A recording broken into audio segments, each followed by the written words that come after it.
Hello students, कैसे हैं आप।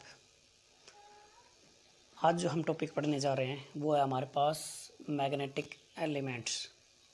मैग्नेटिक एलिमेंट्स क्या होते हैं? मैग्नेटिक एलिमेंट्स जैसे हमारे पास कोई अर्थ होता है, ठीक है। ये अर्थ है, इसके किसी भी प्लेस के ऊपर, जैसे हमने ये कोई प्लेस मान लिया, इस प्लेस पे मैग्नेटिज्म निकालने के लिए यहाँ पर हमें कुछ एलिमेंट्स की ज़रूरत पड़ती है। इस एलिमेंट्स की, ये जो एलिमेंट्स यहाँ पर हम शो करेंगे, जैसे मैग्नेटिक है, डिक्लिनेशन है, इंक्लिनेशन है, डिप और हॉरिजॉन्टल कंपोनेंट, इन सब को हम क्या बोलते हैं? मैग्नेटिक एलिमेंट्स बोलते हैं। ओके, तो हम यहाँ पर पढ़ने जा रहे हैं सबसे पहले मैग्नेटिक डिक्लिनेशन पढ़ते जाते हैं। 3 टाइप्स के होते हैं, जैसे मैग्नेटिक डिक्लिनेशन, इंक्लिनेशन और हॉरिजॉन्टल कंपोनेंट। तो पहला जो हमारा है मैग्नेटिक डिक्लिनेशन, जिसको हम किससे डिनोट करते हैं? थीटा से डिनोट करते हैं। तो मैग्नेटिक डिक्लिनेशन क्या होता है? देखो, ये जो हमारे पास जियोग्राफिकली नॉर्थ पोल और ये है हमारे पास जियोग्राफिकली साउथ पोल, ठीक है। और ये हमारे पास अर्थ की एक बड़ी सी मैग्नेट होती है।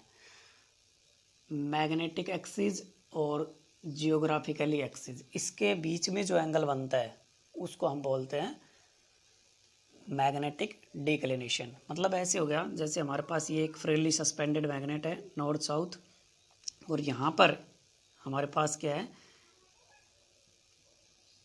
जियोग्राफिकली नॉर्थ पोल और जियोग्राफिकली साउथ पोल। तो यहाँ पर ये एक वर्टिकल लाइन यहाँ से इसके अंदर से पास होगी और एक लाइन ये है। तो ये कौन सी होगी? Magnetic axis. और ये कौन सी लाइन होगी? Geographically axis. इसके बीच में जो एंगल बनता है उसको हम बोलते हैं मैग्नेटिक डिक्लिनेशन। ओके,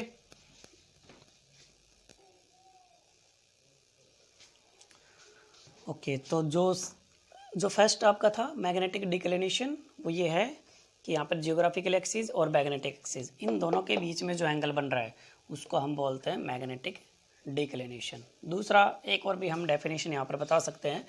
दूसरी आपकी डेफिनेशन ये होगी कि जो मैग्नेटिक मेरिडियन होता है और जियोग्राफिकली मेरिडियन होता है, इसके बीच में जो एंगल बनता है यहाँ पर, ये जो एंगल बन रहा है थीटा, जियोग्राफिकली मेरिडियन और मैग्नेटिक मेरिडियन, इन दोनों के बीच में भी जो एंगल बनता है उसको भी हम मैग्नेटिक डिक्लिनेशन बोलते हैं, ठीक है।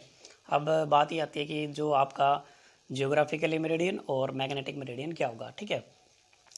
जो मैग्नेटिक मेरिडियन होता है, एक वर्टिकल जो प्लेन होता है, एक फ्रीली सस्पेंडेड मैग्नेट के जो वर्टिकल लाइन या वर्टिकल प्लेन जो पास होके जाता है उसको बोलते हैं हम मैग्नेटिक मेरिडियन। जैसे हमारे पास ये एक मैग्नेट है, तो यहाँ से ये ऐसे एक लाइन पास हो रही है, वर्टिकल लाइन, तो यहाँ एक क्या बनाएगी? ऐसे ये एक ऐसे एक प्लेन बनाएगी, ठीक है, उसको बोलते हैं मैग्नेटिक मेरिडियन। और जियोग्राफिकली मेरिडियन ये भी ऐसे होगा। ये जो हमारे पास जियोग्राफिकली नॉर्थ साउथ है, यहाँ से जो वर्टिकल लाइन पास होके जाएगी या वर्टिकल प्लेन जो पास होके जाएगी जियोग्राफिकली नॉर्थ और साउथ पोल से, ये ऐसे जो प्लेन बनाएगी ऐसे, उसको बोलते हैं जियोग्राफिकली मेरिडियन। ओके, तो ये तो हमारे पास मैग्नेटिक डिक्लिनेशन।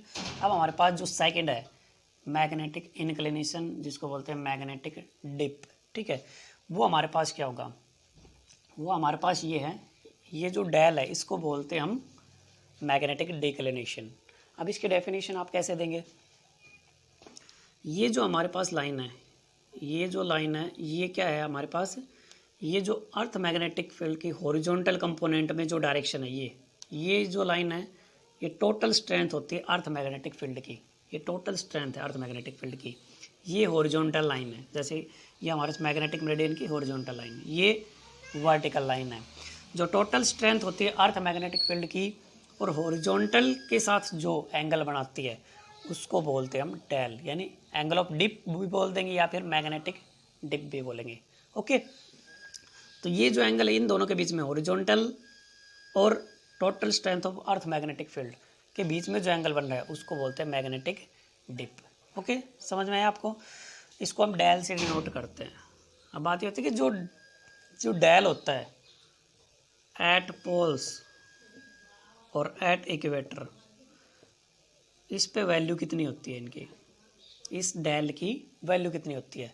तो पोल्स पे जो होती है वो 90 डिग्री होती है और इक्वेटर पे जो होती है वो 0 होती है। देखो पोल्स पे 90 डिग्री कैसे होगी, जैसे ये हमारे पास डायग्राम था, ये जियोग्राफिकली नॉर्थ पोल है और जियोग्राफिकली साउथ पोल है, और ये जो हमारे पास नॉर्थ पर अर्थ मैग्नेटिक फील्ड का, तो यहाँ से ऐसे नॉर्थ से स्टार्ट होती है मैग्नेटिक फील्ड लाइंस, ऐसे जाके ऐसे आएंगी, ठीक है, यहाँ से स्टार्ट होके और नॉर्थ पे ख़त्म होंगी, नॉर्थ से स्टार्ट होके साउथ पे ख़त्म होंगी। ओके, तो यहाँ से इसका जो साउथ है यहाँ पर ऐसे, ये इसका ओरिजिन है, तो यहाँ से एंगल कितना बन रहा है पोल्स पे 90 डिग्री अगर बन रहा है, इसलिए यहाँ पर क्या होता है पोल्स पे 90 डिग्री होता है। और इक्वेटर पे 0 कैसे होता है, ये जो लाइन हमारे पास होती है ऐसे, ये क्या होती है, इक्वेटर होती है।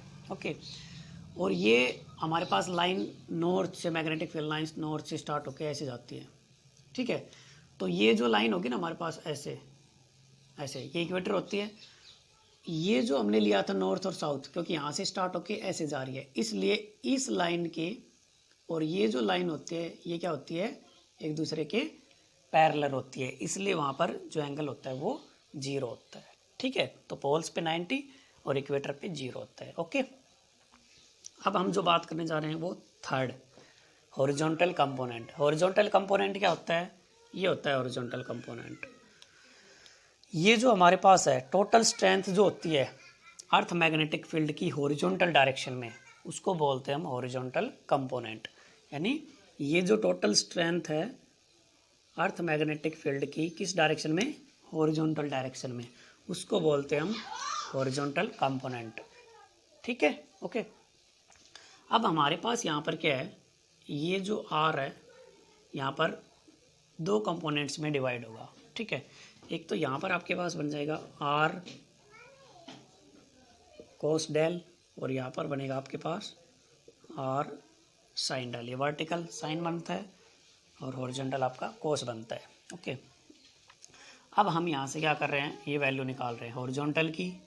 तो हॉरिजॉन्टल आपके पास कितना है, बी एच आर कोस डेल, और वर्टिकल कितना है, आर साइन डेल, ठीक है। हम स्केयरिंग और एडिंग करेंगे, squaring and adding both side, तो ये हो जाएगा B H square B V square is equal to R square, क्योंकि sine square plus cos square कितना हो जाएगा, 1 हो जाएगा। तो हमारे पास आर की वैल्यू आएगी B H plus B V इसका स्केयर, और ये हो जाएगा इसका अंडर रूट। ये हमारे पास किसकी वैल्यू आएगी, आर की वैल्यू आएगी, ठीक है। दूसरा, ये जो हमारे पास, इसको आप इक्वेशन फर्स्ट मान सकते हैं, ये सेकंड को फर्स्ट से डिवाइड करना है। सेकंड को फर्स्ट से डिवाइड करेंगे तो आपके पास वैल्यू आएगी आर साइन डेल बटे में आर कोस डेल, ठीक है। और ये जो है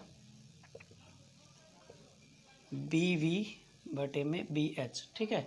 आर से आर क्या हो जाएगा, कैंसिल आउट। तो हमारे पास साइन बटे कोस क्या होता है, टेन, तो इसको हम लिखेंगे tan del is equal to B V by B H. ये हमारे पास टेन डेल की वैल्यू आएगी और एक हमारे पास आर की वैल्यू आएगी, ठीक है। ये थे हमारे पास तीन कंपोनेंट, डिक्लिनेशन, इंक्लिनेशन और हॉरिजॉन्टल कंपोनेंट, ठीक है। ये आप याद रखेंगे कि जो आपके पास डेल जो पोल्स था उस पर 90 डिग्री, और जो आपके पास इक्वेटर है उस पर 0 होता है डेल की वैल्यू। ओके, ठीक है गाइज।